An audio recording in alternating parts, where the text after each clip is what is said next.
Is it bothering you because it is functionally impacting your life in a negative way? Or is it bothering you because someone told you you should feel ashamed about it? To have to always start new things all the time. Living is a full-time job. Someone who has a perfectly organized laundry room, that is a hobby. It does not make you morally superior to a person that is not interested in that as a hobby. The person who's more tidy, the person who tends to shut down. There are all of these different kind of polarized dynamics in relationships where one person sets the tone. And the truth is, if I was that person's therapist, I would tell them. If you're new here, welcome. I'm Felicia Keller Boyle, a licensed somatic therapist and clinical advisor at Best Therapists. And I'm Kristie Plantinga, founder of Best Therapist and therapy connoisseur. This is What Your Therapist Thinks, a mental health show where actual therapists open up about real-world stories and the questions people wish they could ask them. And by real world, we mean Reddit posts, incognito Google searches, and the things you want to bring up in therapy, but maybe you don't. You'll hear conversations on everything from the best dating advice To ADHD, EMDR therapy, body dysmorphia, and more. Sometimes it will make you feel seen. and sometimes it'll make you laugh out loud. We're so glad you're here. Now let's get into the episode. Today, we are joined by Casey Davis. Casey Davis is a licensed professional counselor, author, speaker, and the person behind the mental health platform Struggle Care. Casey's compassionate and practical approach to self and home care for those dealing with mental health, physical illness, and hard seasons of life has drawn over 1 million followers on social media in less than a year. Her book, How to Keep House While Drowning, has sold over 300,000 copies and is currently an Amazon bestseller. And I am here, if it matters, to personally endorse this book. I've sent it to so many people. It truly is amazing. We will link to it. Casey began her therapy journey at 16 when she entered treatment for drug addiction and mental health issues. After getting sober, she became a speaker and advocate for mental health and recovery. Professionally, Casey has worked most of her career in the field of addiction in roles such as therapist, consultant, and executive director. She lives in Houston with her husband and 2 daughters. Casey, welcome to the show. Hi, I'm so happy to be here. I am obviously thrilled to have you here and so happy that you agreed to come on. Today, we are going to talk about messiness and all that involves. I wouldn't say I'm like this super messy person, but I still have, I see my mom's house, right? And I'm like, how is this lady so clean? She cleans her bathroom every weekend. You know what I mean? And you see people in your life, friends, family, and it's just like, why can't I be like that? Like, why is it so hard for me to maintain that level of cleanliness or organization? Why do people struggle to keep their houses clean? So I think there's a couple of reasons there. One is that there are people that have just genuine barriers in their life, internal, external, they struggle to do the very basic self-care, whether it's a mental health issue, or maybe they're neurodivergent, they're ADHD and autistic, and their brains just kind of work differently, or they struggle with details or routine. Sometimes you have people that are just really, really busy, or really, really burnt out, or people that don't have enough support. They're a single parent, or they're taking care of elderly parents, and it's there's just not enough energy and time to go around. Sometimes it's that, and I wouldn't even say a deficit, but it's there's something that they need more of in order to feel quote unquote on top of everything. And then I think in addition to that, we have really moralized care tasks. And but what I mean by care tasks are things like cleaning, dishes, laundry, tidying, even things like cooking for ourselves or taking our medicines, and hygiene for sure. There's definitely an aspect where we've over moralized those things in our society, especially for women, where we equate a woman's worth or a mother's worth to whether they're able to run a household or, keep things really clean. And so I think it's both, right? And then some people have sort of a combination of both. There's kind of this mental societal belief that we buy into where we feel a lot of shame if we're not someone who's, cleans our bathroom every weekend, or we're not someone who it seems easy to just clean as we go. We feel a lot of shame when we struggle with it. And sometimes we really do struggle to take care of ourselves. Other times we can take care of ourselves, but we struggle with almost unrealistic expectations about what our house should look like. And it's just not realistic. like Marie Kondo, right? I feel like your book is almost, I don't know if this is fair to say, but the opposite of that. It's so gentle. I still got in the habit of folding my clothes in a way that was Marie Kondo-esque. And when I read your book, it was like not about what sparks joy in trying to achieve this aesthetic, this like platonic ideal of cleanliness and order, but it's about what is functional in your space, right? Yeah. And that really being the goal about what makes your life better, what helps you function in your space, and totally letting go of moralistic, platonic ideas of the highest form of cleanliness. And it's just, yeah, I really enjoyed it. It was super helpful for me. And I've been putting it into practice in my house personally. What I actually really love about Marie Kondo is like when you look at anybody in the kind of like organizing, tidying space, and in some aspect in any kind of self help space, there's a difference between someone's philosophy and then someone's like techniques, right? Marie Kondo's techniques have never worked for me. Like I folded my underwear for 10 days and then didn't do it right. That being said, just because her techniques don't work for everyone, I have always really respected her philosophy because I think at its core, thinking about your space as being about your relationship to yourself is a much healthier way of going about it than thinking of it as like a measure of your worth. She actually was kind of an influence on me, especially around what she talks about gifts, where like we feel guilty getting rid of gifts. And she's like, hey, but like the gift was what was transmuted in the giving. It's not like in the object. I think that being able to create a philosophy for myself that centered on self-compassion, centered on moral neutrality, and then the techniques that flow from that for me are really specific to my personality, right? Like I think as a naturally really tidy person and I'm a naturally very messy person. And I find a lot of people that do like, here's how you tidy are kind of like naturally tidy people. And so we try to adopt their techniques and it doesn't work for our brains or our lifestyles or our budgets. And we feel so much shame. Like, oh, I've failed. I've fallen off the wagon. When am I going to get it all together? And I think that's the cycle that I want to help people stop. Like, regardless of whose techniques you embrace, getting out of that self-help cycle. And whether it be with housekeeping or frankly, I think we do it with all kinds of self-help where it's like we get to this place where we're like, ugh, I'm so sick of it. I've got to stand up. I'm going to wash my face. I'm going to have some self-respect. Tomorrow, I'm turning over a new leaf. And then like tomorrow, we're going to eat our leafy greens and run a marathon and wake up early and meditate and go back to yoga and organize and pick up as we go and I'm eat feeling stressed healthy, out just hearing this list. right? And we do it for 3 days or a week or a month. And then we stop and we think, see, I failed it. And I think that's the Right. cycle that I want to help people stop.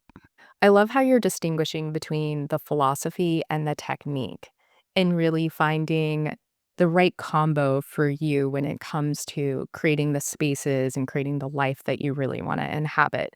It's not necessarily that any one philosophy is like better than another or any one technique is better than another, but like you said, finding the right set for yourself, like the way that you operate in the world. So, yeah, thank you for bringing that in. Yeah, I think any philosophy that is based on self-compassion is a great philosophy. I do think that there are people out there that have philosophies that really are based on shame as motivation. I would disagree with those kinds of philosophies. Right. So Um, maybe not any philosophy. We're like Yeah. staying away Yeah. from shame-based motivation. And that was one of my questions because I think for many of us, shame is the motivation. It's like there's a clean pile of laundry on my dresser right now, and it's clean and it's ready to be hung up. Haven't done it in like 10 days or something. And so eventually, before I read your book, but also still sometimes, let's be real, shame is the motivator. I'm like, that'll take you 10 minutes. Maybe. Like that thing will take you 10 minutes. But I do find that shame is often not a good motivator, but it's works sometimes, but I definitely don't think it's sustainable. It's not a nice way to live.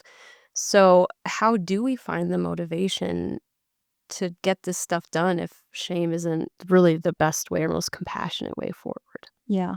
And I think some of this comes from my background as being an addiction counselor and working in addiction. And like a lot of people think that shame is a powerful motivator for behavior change. It is in the short term. you can get someone to assent to that. You can get someone to be so afraid of rejection, even just almost like an existential rejection of the invisible audience that isn't even in your room looking at your dresser and your laundry, right? But it doesn't really make long-term results because at the end of the day, like nobody is in your room looking at your dresser. And it's interesting that you mentioned the like, hey, that's going to only take you 10 minutes because that's true.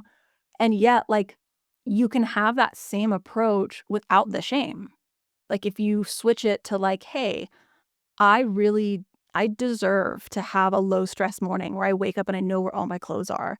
And I know that even though it feels like putting those clothes away feels like putting my hand on a hot stove, that is my brain sort of like misinterpreting it. And it will only take me 10 minutes. And so I don't have to listen to that part of my brain. And there are some techniques out there to help you get over that like on ramp. When we think of task initiation, think of like a superhighway. It's really intimidating to be at a dead stop and being like, I need to merge onto this highway. And you can sit frozen on the on ramp forever and ever and ever.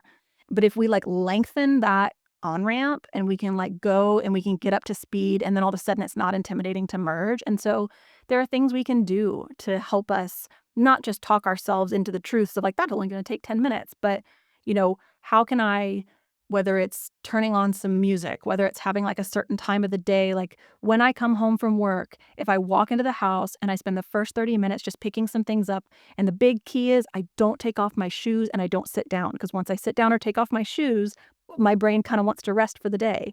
If I'm laying in bed and scrolling and I'm going, oh, I should get up and do that, it's hard to go from 0 to 100. But what I could do is sit up in bed for a little bit. And then what I could do is like turn and put my feet on the ground and keep sitting in bed and scrolling for a little bit. And then I could just go stand by that pile and lean and scroll for a little bit. And then you know what? I'm already here. Why don't I just do this? It's going to take 10 minutes. And so anything that shame is motivating for you, like self-compassion can motivate even better. There's our quote for the episode already. Yeah, for real. That's so good. I love the Yeah. merging on the highway. And I just want a quick share. I don't like bumper stickers, but I did see a bumper sticker on a car once that said, "Let me merge or I'll cry." That's I was so like, real. Yeah, I think the idea of just kind of maintaining any kind of momentum, God, it's just life is so tiring. And then to have to always start new things all the time, it's just living is a full-time job. So it just feels good to relax, right? Like we all deserve that. We all deserve just to be able to relax. But yeah, life goes on. And I think that it's okay that some things are hard, but something being hard doesn't automatically give it more moral value. And sometimes I think we shame this idea that like, oh, I made it easier for myself. But here's what I mean by that. My life, and I think a lot of this has to do with being ADHD and just kind of my personality. I work from home. I work for myself. I write, I do videos, I write both fiction and nonfiction. And so like I have to structure my own day, and which is like a kryptonite for somebody with ADHD. And I'm also really messy. And so what I can do though is like non-judgmentally observe what my tendencies are and then work with those things to make momentum. Because like that's what my life is about when it comes to productivity, self-care, like any of those tasks. It's about how do I create momentum? And one great example of this is I have a kid that rides the bus to school and I have a kid that I have to drive to school. And I've always in the back of my mind been like, oh, I can't wait till these kids are at the same school so they can both take the bus. Then I just have to like roll out of bed in my pajamas, help them get ready and put them on the bus versus like get myself ready to get in the car, to get out, to fight the traffic, get it, right?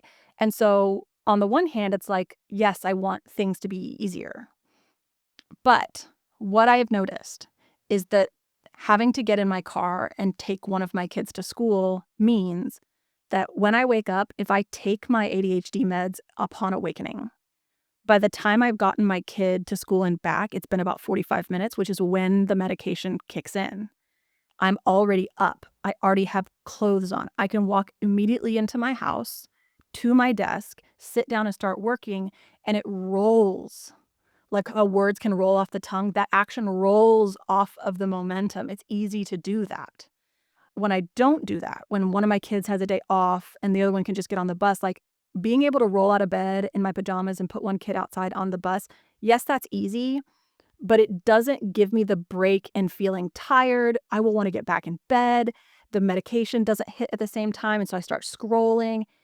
I think when we talk about, like, choose to do the hard thing, it doesn't mean, like, "Hey, washing dishes by hand is harder, and so choose to do it harder because that's what builds character." That's not what I mean. I can sit down and be honest with myself and be like, "Hey, yes, in some ways, it's harder for me to get up and have to drive them. That kinda sucks. It would be more convenient. It would be nicer. It would be all these things, but the best way for me to create momentum in my life is to take my kids to school in the morning by car.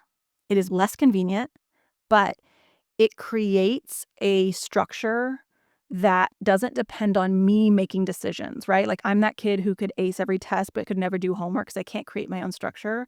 And so if I'm left to just roll out of bed in my pajamas and then create some kind of structure, I'm not going to do it. And I'm not ashamed of that. I just have to know what I'm working with and make that decision that, like, okay, next year when my kids both go to the same school, I think that it would behoove me to drive them to school so that I can maintain this momentum for myself. And that's really what it's about. And you can't get to those kind of solutions unless you approach these things with complete non-judgment. I completely agree with that so much. Like, what I'm really hearing is like knowing yourself so well and accepting who you are instead of trying to shame yourself into being this idealized version of yourself. Like, I've been biting my nails since I was a child, and for so long, it was just like, I should not be doing this. And eventually, I got to the point where I'm like, okay, in an ideal world, I wouldn't bite my nails. Like, obviously, that would be great, but I do. And so, what helps me not do that? Like, oh, getting my nails done. That really helps. And sure, I would love for it to not be that way, but what would it look like for me to just accept that that's an aspect of who I am and work together with that rather than trying to like shame myself into not doing it because that never, ever, ever worked. Yeah, and I think also, and you'll probably relate to this as a therapist, like anytime someone comes to me with like, hey, I have this behavior that I want to stop or this behavior I want to start, I think people jump really quickly into like, okay, let's figure out how to make that happen. And I think it's Totally. important to stop and give ourselves a minute to even analyze, like, why do you want to stop that thing? Why do you want to start that thing? Chewing your nails is such a perfect example because it's a really big difference in how we approach that pairing with you as a therapist. If your answer to like, why do you want to stop doing that is like, because my hands hurt all the time, my cuticles are bleeding, and like I can't stop myself and it's really distressing and there's pain and distress involved, versus someone whose answer is like, it's just so gross. Like, it makes me feel not feminine. Like, my nails are always chewed up, blah, blah, blah, right? Like, those 2 things are very different. Because on one, it's like, well, where did that message come from about it being so gross? Well, my mother always used to shame me about it, yada, yada, right? The other part of it is, like, backing up and looking at what else is going on. Because if someone comes to me and says, "I wanna stop chewing my nails, I feel so bad about it." Well, is that person, like, mostly a super functioning person who, like, this is a thing that's just really been bothering them for a while, and, like, they have the energy and the capacity and the support to really center their energies on this thing that's gonna be hard for them? That's really different than someone that's like, "Hey, I got sober 5 minutes ago," or, like, "I'm in the middle of a messy divorce." Like, "I don't know, Carol, just chew your nails. Like, it's okay." Like, that is not 100%. the biggest fish to fry, right? And so I think that that's what's so cool about, like, being able to talk to one person instead of, like, trying to give general advice online is it's so different compared to, like, because I'm always about functional. Like, why is this thing bothering you? Is it bothering you because it is functionally impacting your life in a negative way? Or is it bothering you because someone told you you should feel ashamed about it? Yeah, so really having that discernment on like how this is functioning in your life. And you didn't say this yet, but like the harm reduction perspective, Yeah. like there's so much in addiction about being sober, which obviously has its benefits, but there are other things that are also helpful, And so I also work in addiction. That's been my specialty, very near and dear to my heart. So like even if in an ideal world this person would want to be sober, they'd want to have an immaculate house. How can we just make it a little bit better and then call that a win? Yeah. Because that is going to be more motivating. You're talking about that momentum, like that on ramp. Anything is better than nothing. Anything that makes your life a little bit more functional, makes you a little bit happier, a little bit more comfortable, reduces the shame, creates momentum. Like that is 100% a win, and we should be proud of that. Yeah, I'll never forget, like, the dad worked with independent living, like young adults who were in recovery. And this dad came in and was like, when is he going to get a real job? Like, when is he going to go back to college and finish his degree? Like, don't get me wrong, I'm proud of him. Glad he's been sober 9 months, but like, he's working at a sandwich shop. And one of the things that we had to explain to this dad was there are things, especially in early recovery, and this is true of like anyone depending on like what they're dealing with. For you, dad, getting out of bed in the morning when your alarm goes off and getting dressed and throwing in a load of laundry before you leave, drinking a cup of coffee but not too many cups of coffee, and managing your anger towards your boss that's kind of a jerk, and sitting down and structuring your day to be productive and dealing with the feeling of being bored but kind of managing that. Like, all of those things are so automatic to you that they don't take a lot of energy. And for your son, getting up when the alarm goes off takes like 3 times more energy than it does for you, because he's like never lived a life where he had to self-impose structure. Going to work and dealing with a boss that makes him angry, where he has to not pop off on that boss or walk out, like that takes 10 times more energy. Your kid is exhausted by the end of the day. They are working their butt off, but we never know what kind of cognitive capacity and emotional capacity a person is working with. That's where a lot of like non-judgment towards others comes, but also self-compassion for ourselves. Like, you talked about your mom like cleaning her bathroom every weekend. And I always say, like, well, number one, like, you don't know what kind of like cognitive and mental capacity she's working with, and how maybe that's different in your life. And you're just at this point, you have to like put those cognitive units of energy somewhere else that has just taking more priority at that time. And like at some point, like cleaning becomes a hobby, It is for me. right? Like, and I think Definitely. if you think about this in terms of running and exercise, it becomes way more clear. All of us would agree that there are functional reasons that we need to be thinking about and paying attention to, like our cardiovascular health. Like, we want to be moving enough that our heart gets enough exercise. We know that being too sedentary can have a negative impact. And so we want to be thinking about, okay, I want to take the stairs today, or hey, it'd be good for me to take a walk. But like, there's a level at which running a 10K is not about health, right? Like, people who are like bodybuilders, like that's not about health, and that's okay. But like, that's their hobby. That is their hobby. And someone who has a perfectly organized laundry room where they're decanting all of their fabric softeners and Tide Pods into glass containers with labels with scripts on them, with those like cork tops, like that is a hobby. And it is a fine hobby to have. But it does not make you morally superior to a person that is not interested in that as a hobby. What if you want to be that person so bad? Why? But that's what's 'Cause so it's interesting about that cute. question is when we ask ourselves, like, why do I want to be that person? What most of us find is that when I look at videos and pictures of laundry rooms like that, my question would be like, what feeling do you get when you look at it? And some people will say, a jealousy, this, that, and the other. Like, great. But what I'm talking about is that most of us would say there's this feeling of like peace. Just like if I were to show you a picture of someone sitting in a log cabin with a fleece blanket on their lap and a book, and they're looking out the window and it's raining outside and they have a fire on and they're in a cabin. There's no electricity, so it's just the fire and You're describing candlelight, Kristie's fantasy to a T right right? now. So This you is look at that and you think like, wow, if I was there, I would feel, and then fill in the blank. That's what's happening. If I had that laundry room, I would feel peaceful. I would feel as though I had it all together. I would feel as though I was productive. But what I think is so funny, and maybe it's just me, right? If I was in a cabin with no heat, I would not be feeling peaceful. When I watch like farm life TikToks, I'm always like, I want ducks. I want a slow, big farm where all the cute animals and I'm making sourdough in the mornings. But like, I just told you a story about how I have a hard time getting out of bed in the morning. Like, if I actually had to get up at 6 a.m. every single day to feed animals, I would not be feeling peaceful or relaxed. Animals Hashtag would be soft dead. life. I would not feel that way. And it is kind of that like expectation versus reality. It's like we look at these beautiful organizational aesthetics, and we tell ourselves, if I could do that, I would feel fill in the blank.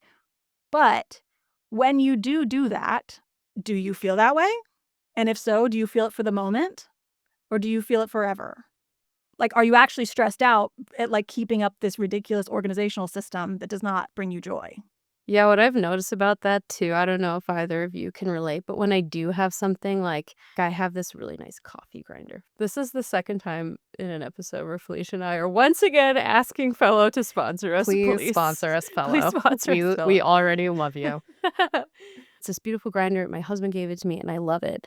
And I wasn't unplugging it after I was using it. I was really hurting my husband's feelings because he was like, I bought you this fucking thing and it seems like you're not taking care of it. And I was like, you're right, you're right. So I put tape on it. And it was like, unplug this shit, like when you're done with it to remember. But then eventually I took off the tape and then I was trying to clean it and I used rubbing alcohol instead of the right kind because I didn't feel like looking up which one.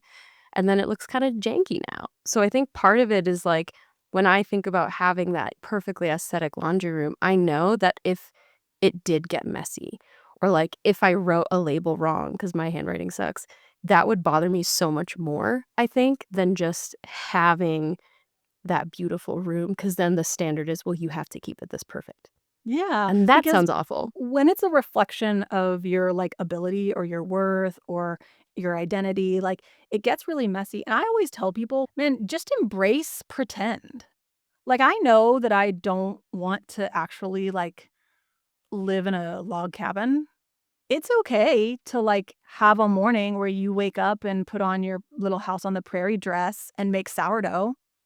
You don't have to commit to like a life of making sourdough every morning because that's what's so great. Like you could just do that on a Saturday morning, right? Like you can take an organizational project and do it because it makes you happy and because you like to walk in and go, ooh, without it being this like lifelong, it has to look this way. This is how really good women or moms or wives or adults do things. Yeah. I think now would be a great time to get into some stories from Reddit because some of them are nice and practical. I think just being able to use some of these tools about relationships and messiness, because most of us have roommates or partners or whatever. So this is from the subreddit Homemaking. I'm disgustingly messy and cluttered. I need serious help. I'm losing my mind right now. Lately, living in my apartment has been causing me so much unnecessary anxiety, and it's all my fault. My depression makes it hard for me to get up and do something, which results in the mess I live in. I've always been the type of kid to have a messy room, but ever since I've been living on my own, it's gotten worse. Right now, my place is clutter everywhere, and my bathroom and kitchen need some serious work. Every few months, I manage to get so sick of the mess that I do a huge cleaning spree. Within a week, it's just as messy as before. When I look at the mess, I'm so overwhelmed and don't know where to start, so I just don't. I can't keep living like this. I have the next few days off work, and I want to fix this. Has anyone ever been like this? How did you get out of these horrible habits? How do I keep my place tidy in between cleanings? How can I get myself started when I'm too overwhelmed? How do I stop being so disgusting? Living like this is creating so much stress for me, and I just don't know how to fix it. Oh, I love this person. Here's the thing. So my head's going a million miles a minute. What we want to start with is just having some of those perspective shifts. Go around the word disgusting, right? This idea that like I'm not as good. Like messiness is morally neutral. You are not better or worse of a person because you're messy or you're tidy. Like those are just personality styles and brain styles. And so like really having that shift from like you deserve a functional space. Like we're not making these changes because like, ugh, you're so disgusting and you need to get better so that like you're not such a disgusting piece of junk. We're looking to make some gentle changes because you are a person who deserves to function in your space, regardless of your like mental health, right? And this idea that like you deserve kindness regardless of your level of functioning. Even on days when you can't get out of bed, you deserve that. So we want to work to move some of those perspectives. Then the second thing I want to do is I want to address environmental changes. Are there things in our environment that we can change? Are there things in this person's environment that we can change to increase the quality of life immediately? So before we get into behavior changes, before we get into organizational systems, anything like that. So like the first thing I would say is, how big is this person's trash can?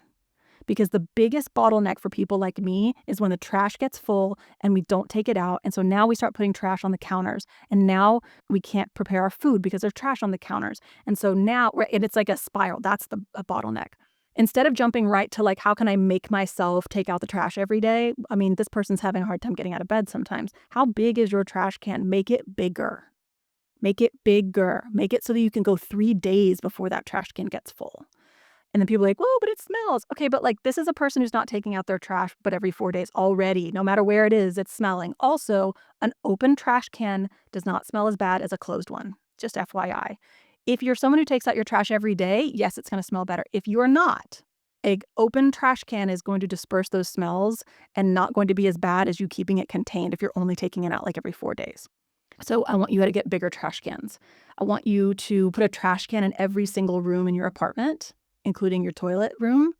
I want you to get laundry baskets, and I want laundry baskets in every single room of your apartment, even the kitchen, so that anytime you take off an article of clothing or dirty a dish towel, it is only 2 steps to get to a place you can chuck it in there. And then I want you to put a second laundry basket in every room that is for like random things that are in your way, anything that takes more than a couple of steps to put away, so that there's somewhere for it to go and you can continue, like your spaces are usable. That is going to increase our quality of life quickly. I also, depending on where this person's mental health is and whether we're truly looking at clutter or if we're looking at some sanitation issues, are we leaving our dishes out and we're getting bugs, we're getting mold, things like that. This might be somebody that I'm going to immediately have shift over to paper plates and paper and plastic utensils for a time, so that we can just immediately get, like, regardless of your level of mental health, you deserve a sanitary environment. I want to look at this person's hygiene and go like, where's our hygiene? What are the barriers there? Because it might be that you just need to put a toothbrush at every sink so that as you think of it, you can do it. It might be that you need a little hygiene station next to your bed so that when you're not getting out of bed, you can still clean yourself. The more we change this environment to make it easier, more one-step instead of the multi-step processes that kind of get you stuck and overwhelmed, our quality of life is going to go up. Our care of ourself is going to go up. Our self-confidence is going to go up. Those things are things we can change immediately, and they don't require this person to undergo these huge behavioral changes, right? Now, it sounds like they want to make some behavioral changes, but before we move into what behavioral changes they want to make, let's get real clear about what type of person they are. Because if they are a messy person normally, they are not going to be able to turn themselves into a tidy person, especially if they're already dealing with mental health issues. It's okay if you're not a person who can clean as you go. If this person is naturally spending a whole day cleaning and then it goes back a week later, that tells me that they are the type of person who prefers to do things in that way. They would prefer to not touch a dish for 3 days and then just spend 30 minutes doing the dishes. The problem is some people are I pick it up as soon as I do it and I clean it as soon as it's dirty, and that's fine. Some people are not. But that cycle of like, I spend a little more time cleaning at once and then I spend more time not cleaning at once. Does that make sense? As opposed to like shifting back and forth all day. The problem isn't that that's your personality or your style. The problem is that cycle's too long to maintain a livable environment. So you are spending an entire day cleaning everything once every 6 months, and it's being fueled by shame. You get to a point where you go, ugh, this is gross. I hate myself. I don't want to hate myself anymore. Okay, well, let's replace that shame part with the self-compassion of mess is morally neutral, but I deserve a functional environment. And then let's work with your brain instead of against your brain. All we have to do is create a rhythm with a smaller cycle. So instead of doing that once every 6 months, can we do it once a week? Can we have a Sunday afternoon where that's where you go through and do a whole big thing and then you don't worry about it for the week? Or can we have at the end of the day, you have kind of like closing duties, like you work at a restaurant where there's just literally 3 or 4 things you do so that it's at least functional the next day. And then like, it's okay to be that kind of person. but let's get a rhythm. Let's look at your life and see where the natural momentum spots are. Like, are you working from home? And if so, like, when are you leaving your house? What's making you leave your house? And can we shove something in for when you're coming back? It might be the case for some people that we go, hey, maybe working from home isn't the best thing for you right now. Maybe getting out of your apartment for a certain amount of hours a day not only is going to bring down how messy the apartment's becoming, but is going to give you some natural rhythm to the day, right? Like exactly like my example with dropping my kids off, to where like when you come home from working, you're already on your feet, you've already got your shoes on. It's going to be much easier for you to come in, do 20 minutes of something before you sit down. And that would be how I would approach that situation. So good. We are definitely going to post a link to this episode on that post because like you just gave us like an entire plan for how to There's your approach treatment this. plan. Yeah, there's the treatment plan for this person.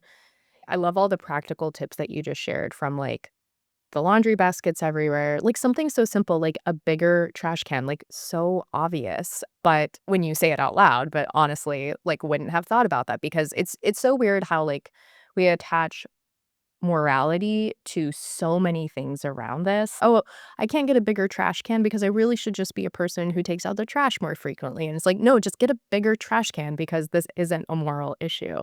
Yeah. I hope some listeners out there feel this way too.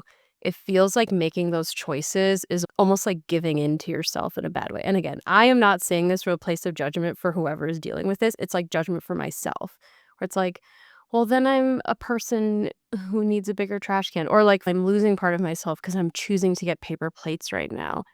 And that's something that is coming up for me. I don't know. It almost feels like you're losing something else when you make these like very helpful, important, like good things to do. I agree with you. But then in my mind, I'm kind of like, well, but then you're giving up. No, totally. That's one of the biggest pushbacks people have. And I would say that like, oh, but then I'm someone who needs a big trash can. It's like, babe, you're someone who needs a big trash can no matter what you do. Whether you get it or not, like you are someone who can't take their trash out. That doesn't change because you're sitting around in your overflowing trash can. Well, it's Yeah. just like radical acceptance. Like, hey, I get that there are some feelings associated with being a person that has a big trash can. Currently, you're a person that has trash on the floor. Let's be so for real right now. Like, currently, you're a person who has bugs or whatever it is. And like, I don't even say that with judgment. Like, I am a person who will have trash on the floor if I don't have a big trash can. Again, being really honest with ourselves. And I think when it comes to the environment stuff, like the tagline I always use is like, you can't save the rainforest if you're depressed. And when I talk about switching someone to paper plates for a time because I'm looking at sort of like the severity of where they are, it goes back to this idea that like we have a finite amount of cognitive and mental energy to spend on things. And like I need this person to spend those things on some things about behavioral change that like we need to kind of get out of this hole. They can't spend it on everything. Something has to give.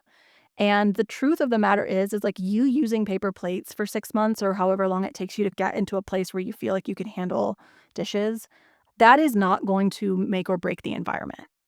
And the truth is, like, if I was that person's therapist, I would tell them they need to be looking at these paper plates like they are a disability accommodation.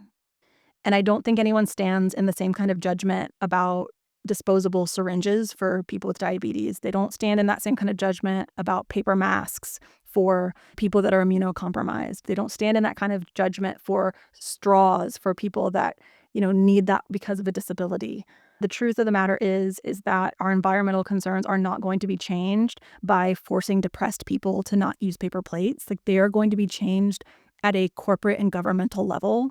And you will not have the capacity to participate in corporate and political pressure if you can't get out of bed, if you cannot take care of yourself. If you actually care about the environment, then you need to be very honest with yourselves about what disability accommodations you need right now.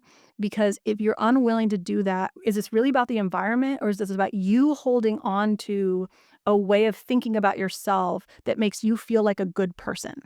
Because you don't want to deal with all the shame you feel about everything else like that. It's the driftwood you're clinging to in a sea of insecurity of like, okay, at the end of the day, like you can hang on to that or like you can make changes that is going to help you be someone who can participate in this cause you actually care about.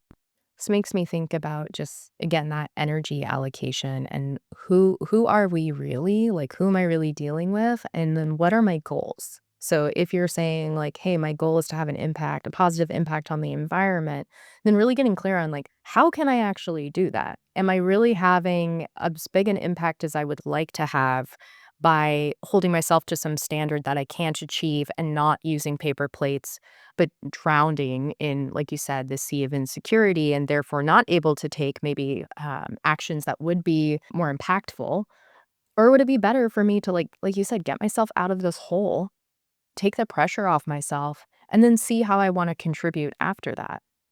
Like this is temporary. I'm hearing that a lot in what you're saying. Like so much of like the pressure comes from achieving a certain ideal, but I'm really hearing in a lot of the techniques is like, what can we do right now to help take the edge off and help create that momentum? Like anything we're doing right now doesn't even necessarily have to be forever. Let's just try to make it more functional right now, and then we'll reassess and we'll see what you need and what you're capable of after that. Yeah, like when I tell people to stop folding their laundry and just put it into the drawers, like wrinkled, like, but then it'll be wrinkled.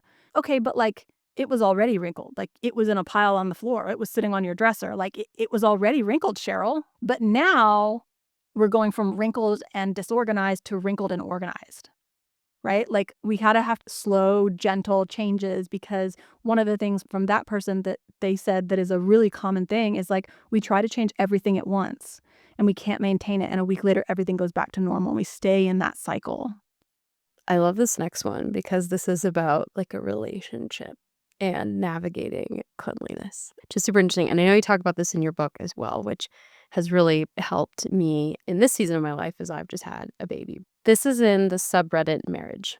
Clean versus messy partner.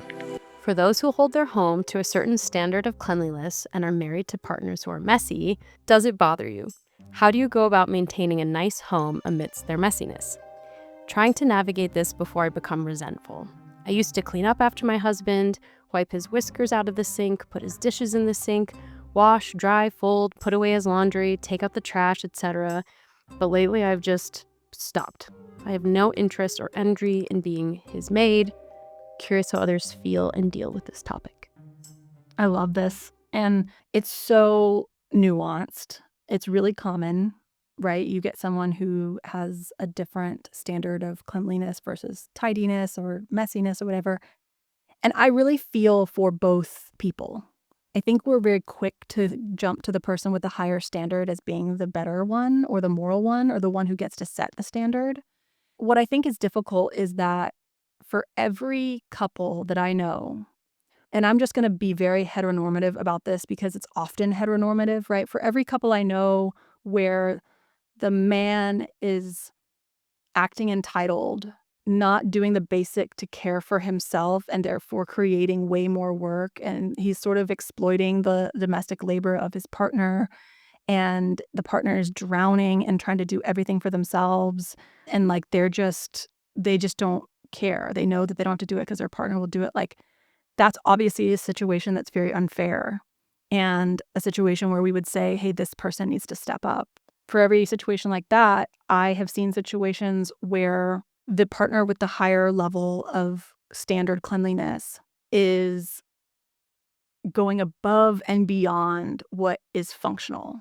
And they have a preference that they want their other partner to change and adhere to. And the other partner just simply doesn't care about that love. Like they care about their partner, but they want to be able to come home and feel like they're an adult in their home that can rest when they want to rest, get up and be productive when they want to be productive, without feeling like their partner is their mother who's saying, you know, you need to do this and you need to do this. And if you're a person who goes, I don't care what the baseboards look like. I don't care that there's a little bit of dirt in the toilet. I don't want to clean it every day. I don't care that there's some dishes in the sink for a couple of days. I'm not going to make anything unsanitary. I'm not going to make anything unsafe. And I personally am that person. I don't want to do the dishes every day. I'm fine with dishes in the sink. I don't know why I should have to feel like I'm living with a drill sergeant because you can't manage your anxiety over half a sink of dishes. Like I am an adult. I don't want to do that. I get that you want to do that, but it's not like I'm out here being unsanitary, but like, I don't care that my clothes are on the floor by my bed. That doesn't bother me. And, it's hard when you're together because your behavior is affecting each other. But I'm just saying, like, I see both of those situations where you have someone who they need the house to look perfect. And really what's driving them is this unchecked anxiety and perfectionism. This belief that, like, my identity is this and I can't relax unless this. And they want everyone else in the house to be as frenetic and frantic with these standards as they are. And other people just don't want that. Right? And yet I see the other side too, where someone's like, "Hey, like, we can't live this way. This is unsafe. This is unsanitary." Or like, "This drives me crazy and I can't get you to even participate a little." So it's very hard to make these widespread judgments because what else is going on in that? Like when she says, "I'm always picking up his dishes," like that's a clue. Like I think it's reasonable that we should ask someone to not leave dishes like around the house. She did exactly what I would tell someone in this to do, which is like, then stop. Like, stop doing their laundry. Yes, there are some things that you might have to do if they're truly so under functioning that, like, you're going to have an unsanitary environment if you don't do it. And that's frustrating. And we'll have to process that frustration in therapy and decide if that's a deal breaker for you on this relationship. But I always say, like, if you have to say to your partner, like, I am overworked, I am overburdened, and my quality of life is in the tank because of how much I have to do around here and I'm unwilling to live that way anymore. Like, I'm going to start creating some time for myself, some space for myself to rest and to recreate. And that means that some things are going to have to fall off the back of the truck and they're not going to be my things. I'm going to continue to feed myself. I am going to continue to have clean clothes to wear. I am going to continue, to have a space that I enjoy. But like, I'm not going to do your laundry. If you want to participate at a different level so that I have extra space and time to throw your laundry in with me, like, I'm happy to do that. And it's just so hard, especially you get kids involved where it's like, hey, like, our kids deserve better and I don't have the choice to like drop this ball. Totally agree. It's a very nuanced situation. But I think I see so many TikToks where a woman will be like, my husband made dinner and look at the mess he left. And I look at it and I think to myself, am I a man? Because I'm like that. I relate more to like who they're griping about. There is a frying pan on my stove right now from when I made spaghetti 2 days ago. It does not bother me. It will get cleaned eventually, probably the next time I need to use that frying pan. And some of this is just luck. Like, I'm married to someone and it doesn't bother him. We are able to do dishes frequently enough that we don't have bugs, we don't have mold, we don't have sanitation issues. There are always clean dishes for everyone to eat off of. But a dirty frying pan doesn't bother us, and a sink full of dishes doesn't bother us. And I tell people this, like, it's not important that you never have dirty dishes, but it is very important that you always have some clean dishes. It's not important that you never have dirty clothes, but it is very important that you always have some clean clothes. These things are very hard to navigate, honestly, without a therapist that knows your exact situation, that can help you go, hey, this is a scenario where, like, you're going to have to think of some other ways to deal with your anxiety that don't include, like, freaking out every time there's a little bit of dust. Or whether this is like, hey, you're going to have to step it up, or like this person, like your marriage might dissolve over this. And sometimes, most of the time, there's like a little bit of both. Well, I think on this matter, I really like how you put it, Casey. I really liked that you refrained from just making a judgment, but just really understanding the dynamic of the couple here. I think you're right. There's so many different dynamics where one person on one end of the spectrum tends to create the standard. So, like on cleanliness, it's usually like the person who's more tidy, it's like that becomes the idealized standard. Or in arguments, like the person who tends to like shut down and stonewall, like they kind of drive whether or not the conversation gets to happen. So like there are all of these different kind of polarized dynamics in relationships where one person kind of default sets the tone.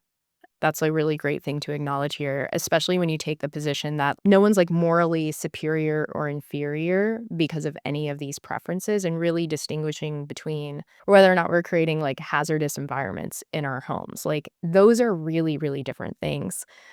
There's a really big difference between partners with different preferences that are conflicting over this versus someone who is exploiting their partner, right? Like there's a big difference 100%. between someone that's like, well, I shouldn't have to do that. That's women's work. Or, well, I worked all day, so I don't need to do that. Or frankly, just being like, I don't want to do it. They might not say this out loud. I don't want to do it, but I know that like they'll do it if I don't. Like there's a really big difference between when you assessing a relationship and it's like there's some straight up exploitation happening here versus just we have a different like other way to think of that is like you see this a lot with sex where it's like someone has a high desire, someone has low desire. That was another dynamic that was on my mind when I was talking Yeah. about it. It's like always the person who doesn't want to have sex Mm-hmm. who sets, But I there's mean, a really sometimes. yeah. There's Hopefully a it's really that big person. difference though between this person has really high desire, this person has really low desire, and they're conflicting over it versus a relationship where there's some like coercion and some 100%. shaming.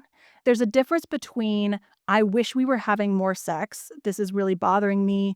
This is really frustrating to me. I wish you would work on this with me versus someone who's going, I'm going to punish you in certain ways because you're not doing it the way I want. I'm going to pressure you. Please. I'm going to walk around on you. This is your job. They might say it out loud, but like those are very different scenarios. And I think sometimes both with the sex situation and with housekeeping, people try to give advice as though those are the same thing. It's like that's a very different scenarios. Like when you have power dynamics, when you have coercion, exploitation, that's very different than just two people who are conflicting over genuine, authentic preference differences. I'm so glad that you brought that up, like highlighting the power dynamic in this. It's not all scenarios are created equal. The other thing that really comes up for me in this is like, I believe, when we decide to partner with somebody, that we have like a degree of responsibility to caring for their well-being.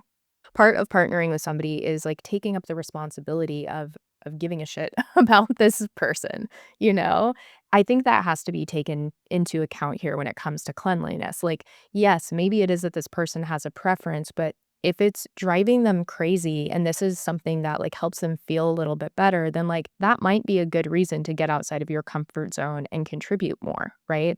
Or Casey, I love how you talked in your book about like how to split labor at home and how we need to take into account like several different factors. It's not just the amount of time spent working, but it's the type of work that's being done or how exhausting it is to each person. And just because someone is at home all day and someone's at work and comes home doesn't mean that the person who worked a 40-hour work week at home necessarily gets to do no housework, right? It really is about negotiating that in that particular couple and understanding both of their contributions, but also both of their needs. Because I do so much stuff with neurodivergence where like there's a really big difference between if I was with a partner that was like, no, like I want everything clean, like right after it's done, yada, yada, yada, right? There's a big difference between me going, I just don't care. Like, sorry, I don't care. Versus someone going, I care. But the amount of mental and emotional like energy reserves it's going to take for me to be that person for you every single day, I can't do it. But there's a big difference there between going, I can't do it, but I want to make this work. Like, how can we collaborate? How can we, Yes. move things around? What if I stopped buying Starbucks and instead we got a housekeeper? What if I used paper plates because it really bothered? I know because that's the other thing is like my neurodivergence isn't more or less important than your struggle with anxiety. It's not about who has to change and who has to live this like, now I feel like I'm performing all the time because this isn't how I naturally am and I'm having to put every second of every day like I feel like I'm at work. Obviously, we don't want to do that to anyone. Some people, it really is just effort, like get off your butt and do it. But when we run into some of these more like nuanced situations, it's like, okay, I get that you can't make yourself a person like that overnight, but like, what are you willing to do to care for this person? And that's when we begin to see, okay, if we cleaned together, I could do that. Or, my goodness, I'll use paper plates so that I could just throw them away so you'll never see a dirty dish. But I really don't think I can be a person who puts it in the dishwasher every single time. Or, hey, I could do that if maybe these things back here weren't on my plate. Like, you can help that. I can focus on this. Maybe I'm the one who needs to go to work and you're the one who needs to stay home, right? It really is going to show up in like, what are they willing to do? Are they willing to collaborate? In my new book about relationships, I talk specifically about like, what are they willing to do to mitigate the harm? So even if this is an issue they can't change about themselves, what are they willing to do to mitigate your distress? And if you're getting someone who's going, let's huddle up, let's do it, let's figure this out. That's a very different relationship than someone going, deal with it. This is who I am. The preference mismatch, that's just a strategy game. But if we start looking at, and usually when you get the like, I'm just unwilling, that usually is going to show up in other areas too, where there's just like some basic lack of consideration between the two of you. So we always love to ask people on the show, is there anything that you've wanted to say to a client in session when they're grappling with something around this issue, but you don't say it exactly that way because you're their therapist and you're not their friend, you're not their buddy? What is the thing that you're like really thinking in a session, but maybe you wouldn't actually say to a client?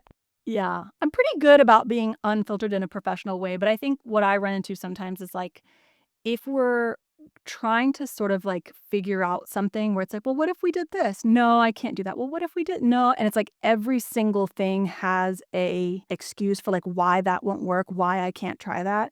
Like I often feel myself being like, well, I guess you're screwed. I Okay, love that. I guess you're going to be miserable forever. Like I get a little frustrated by like, hey man, you've got to be willing to do something here. And so that's probably the thing I don't say is like, well, guess you'll be miserable forever. Or I just want to be like, Honestly, I'll just be I like, love I mean, that. maybe get over it. Maybe get over it. Sometimes I want to say Yeah. that too. Sometimes I feel like with the right sort of relationship, the right client, like something like that could actually be clinically really useful. Obviously, it's a risky move, but I love that. And so thank you so much for sharing that unfiltered thought with us. you. And for everything today, we enjoyed talking with you so much. And yeah, so how can people find you if they want to learn more about you, your work, your books, your struggle care community? Yeah, so you can go to strugglecare.com. That's my website for all my self-help stuff. You can get links there to how to buy my books, How to Keep House While Drowning, and Who Deserves Your Love are on sale on any of your favorite bookstores. I'm at Domestic Blisters on TikTok and Struggle Care on Instagram and Facebook. And you can find all that information on the website. Great. Thank you so much for being here, Casey. Thank you, Casey. Thank y'all. Thank you so much for listening to this episode. We're so glad you're here, and we hope you got a lot out of it. If you're not already following, hit the follow button or subscribe if you're watching on YouTube. You'll be the first to know when we drop another episode. If you have questions for us, topics you'd like us to talk about, or a comment about what you've heard in this episode, drop a review in your listening app or comment on YouTube. You can also find us on socials at WYTT Podcast for show updates and behind-the-scenes content. Our DMs are open. And now you can join our new Substack community for bonus content. Like what we really thought about an episode. And monthly posts with the books, music, podcasts, and products that Felicia and I are loving. Go to whatyourtherapist.thinks.substack.com to subscribe. What Your Therapist Thinks is hosted by me, Felicia Keller Boyle. And me, Kristie Plantinga. What Your Therapist Thinks is produced by Podvision. See you next time.